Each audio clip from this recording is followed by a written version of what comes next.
सुप्रभातम प्रिय विद्यार्थियों। आज कक्षा 10वीं विषय संस्कृत द्वितीय पाठः बुद्धिर्बलवती सदा भाग चतुर्थ के बारे में विस्तार पूर्वक अध्ययन करेंगे। पूर्व में हमने श्रृंगाल एवं बाघ दोनों के मध्य वार्तालाप के बारे में अध्ययन किया कि दोनों मिलकर के अब जंगल की ओर आते हैं, क्योंकि मैंने पहले ही बता दिया है कि गीदड़ जो है वो बुद्धिमान माना जाता है और धूर्त भी है।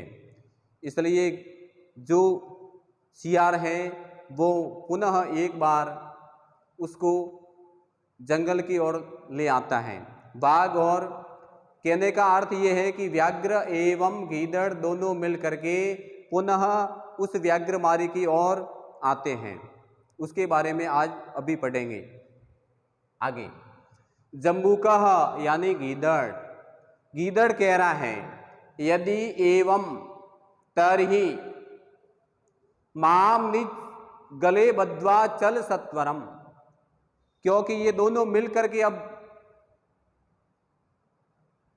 उन्होंने ये तय कर दिया कि अपन दोनों मिलकर के जहां पर व्याघ्रमारी जंगल की ओर होकर के जा रही थी वहां अपन दोनों ही चलते हैं। तो सशर्त वो वहां पर कुछ अब रवाना होते हैं, लेकिन अभी बाघ को गीदड़ के ऊपर विश्वास नहीं हो रहा है। इसलिए वो कह रहा है कि हे गीदड़, यदि तुम सशर्त अपन रवाना तो हो गए लेकिन वहां से भाग निकला तो क्या होगा।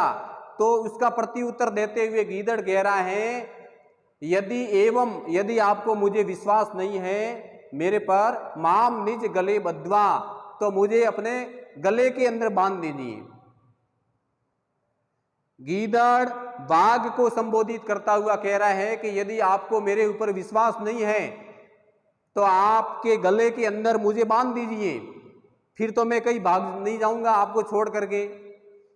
और चल सत्वरम यानी जल्दी यहां से रवाना हो जाइए। स व्याघ्रः तथा कृत्वा काननम ययो, तो इसकी बात को मान लिया।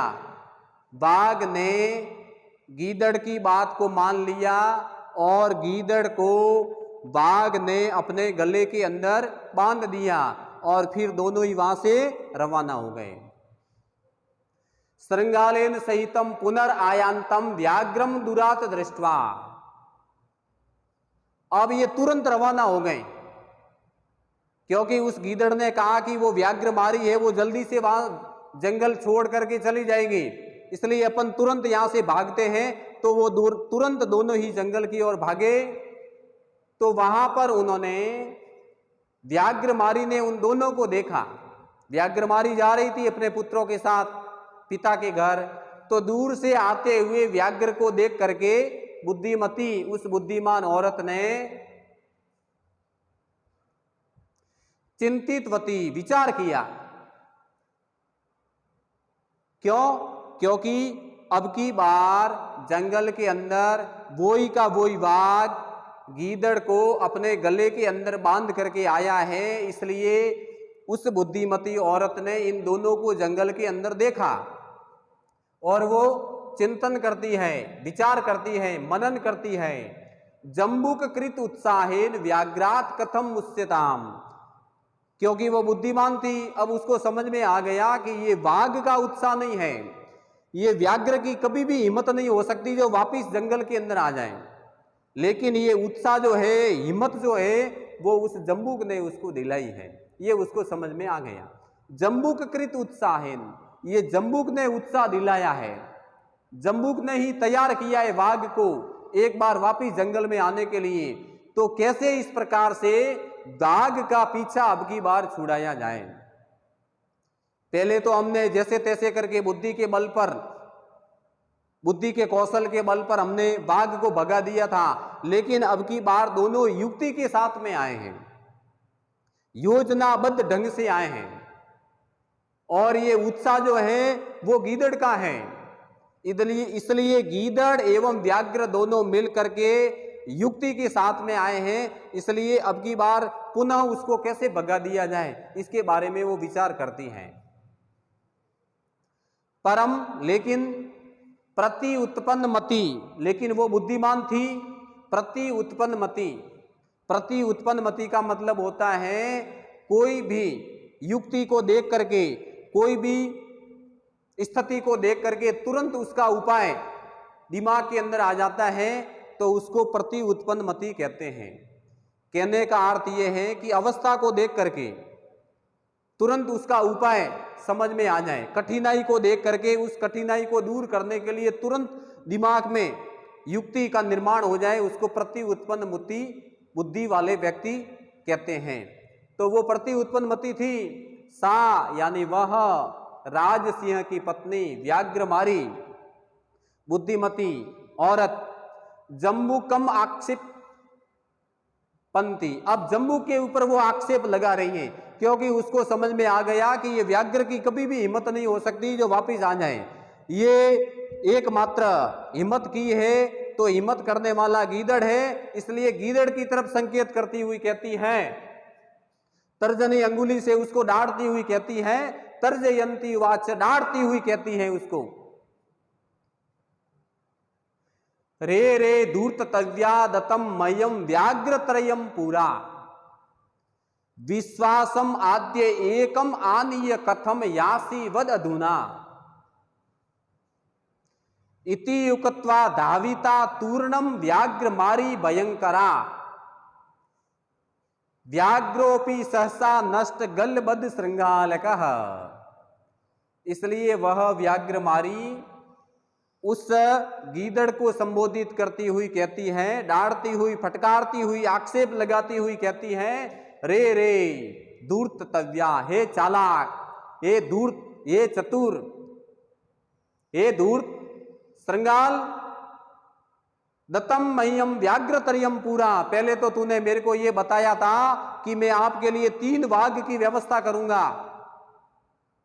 ये घोषणा करके पहले मेरे से गया था कि मैं आपके लिए शिकार करने के लिए मैं 3 व्याघ्र लेकर के आऊंगा, लेकिन विश्वास आद्यम एकम आनीय कथम यासी वद अधुना। लेकिन तूने मेरे साथ में विश्वासघात किया।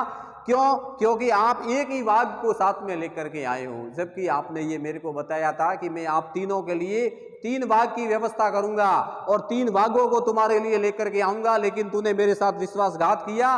क्यों? क्योंकि एक ही वाघ को लेकर के आ जाए हो।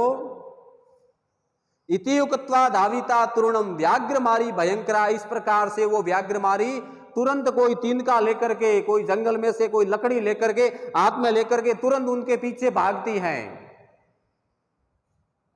इति युक्त्वा धाविता, तुरंत दौड़ती हुई, तृणम व्याघ्रमारी भयंकरा, और वो व्याघ्रमारी तुरंत अपने पुत्रों के साथ में उस व्याघ्र के पीछे लाठी लेकर के भागती हैं। व्याघ्रोपि सहसा नष्ट, और उस दौड़ती हुई, चिल्लाती हुई, लाठी लेकर के पीछे भागती हुई, और इस प्रकार की बात को सुन करके व्याघ्र को समझ में आ गया कि यहां से भागने में ही फायदा है, इसलिए वह तुरंत वहां से भाग निकला। अब क्या होता है, जब सिंह तेज दौड़ता है तो गीदड़ जो है वो गले के अंदर बंधा हुआ था, इसलिए वो लटकता रहा है जंगल में। शेर दौड़ तेज भागा, तीव्र गति से भागा, और तीव्र गति के भागने के परिणाम स्वरूप गीदड़ जो है वो उस व्याघ्र के गले के अंदर बंधा हुआ था, इसलिए वो लटकता रहा, और स्थिति ये हुई कि वह मर गया। गीदड़ है वो मर गया। एवं प्रकारेण बुद्धिमती व्याघ्राद भयाद पुनर्पि मुक्ता भवता। इस प्रकार से उस बुद्धिमती औरत ने एक बार पुनः व्याघ्र को वहां से भगा दिया, और अपने बुद्धि के बल पर उसने व्याघ्र को एक बार वापिस भगा दिया। अतः एव उच्यते, इसलिए कहा जाता है, बुद्धिर बलवती तन्वी सर्व कार्येषु सर्वदा। है सुंदर अंगों वाली स्त्री, हे सुंदरी, तन्वी यानी हे सुंदरी, हमेशा बुद्धि का जो बल है वो हमेशा श्रेष्ठ होता है। यानी तोता है वो मैना को संबोधित करता हुआ कहता है कि हे पतली कमर वाली सुंदर स्त्री, बुद्धि का बल हमेशा श्रेष्ठ होता है, इसलिए बुद्धि के बल पर हम कोई भी कार्य कर सकते हैं, बुद्धि के बल पर हम सफलता को प्राप्त कर सकते हैं। प्रिय विद्यार्थियों, इस दूसरे पाठ में बुद्धिर बलवती सदा के अंदर एक व्याघ्रमारी स्थिति, एक व्याघ्रमारी औरत के बारे में बहुत ही अच्छा वर्णन किया है और किस प्रकार से व्याघ्रमारी अपने बुद्धि के बल पर 2 बार जंगल में आते हुए बाघ को वहाँ से भगा देती हैं। ये जो कथा है वो तोता ने मैना को कही। आपने भी तोता और मैना की कथा सुनी होगी और वो सुख सप्तति से ही ली गई है और सुख सप्तति संस्कृत का कथा ग्रंथ है जो नैतिक शिक्षा प्रदान करने वाला है। और इस प्रकार से तोता जो है वो मैना को ये कथा सुनाता है कि हे मैना, बुद्धि का बल हमेशा श्रेष्ठ होता है, इसलिए अपने को विवेक के साथ में बुद्धि के बल से ही काम करने की आवश्यकता है। बुद्धि के बल पर किसी भी कार्य को आसानी से किया जा सकता है।